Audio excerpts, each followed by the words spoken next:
Dear finance professionals and students, welcome to podcast of Fca Deepak Rao, a practicing chartered accountant. Daily news and updates for 5th June 2026. The Reserve Bank of India on Friday unveiled a series of measures aimed at attracting more foreign capital into the country as policymakers seek to strengthen external finances amid global uncertainty and pressure on the rupee.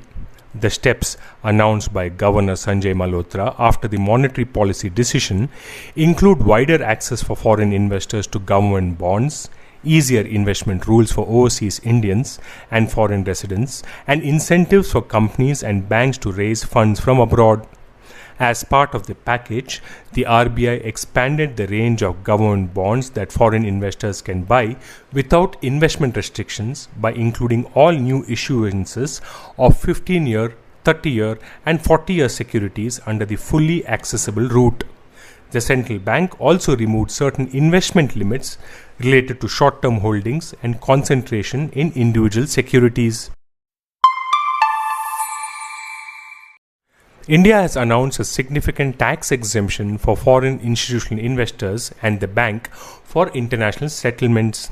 This move removes capital gains tax on interest and sales of government securities. The government aims to attract more stable foreign capital.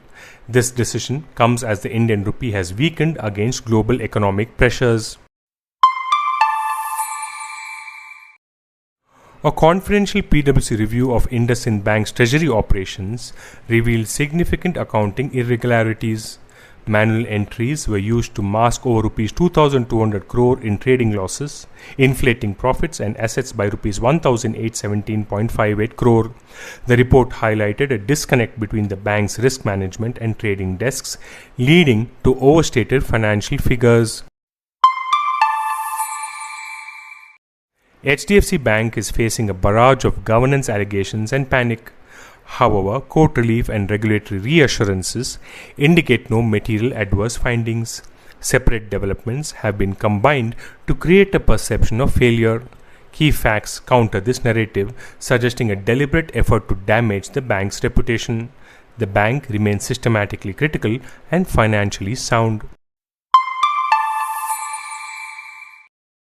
Tata Sons, the holding company of $150 billion Tata Group, infused an additional Rs 5,166 crore into loss-making telco subsidiary Tata Teleservices during financial year 26, thus increasing its stake in the unlisted company to 94.3% and helping the company pay government dues.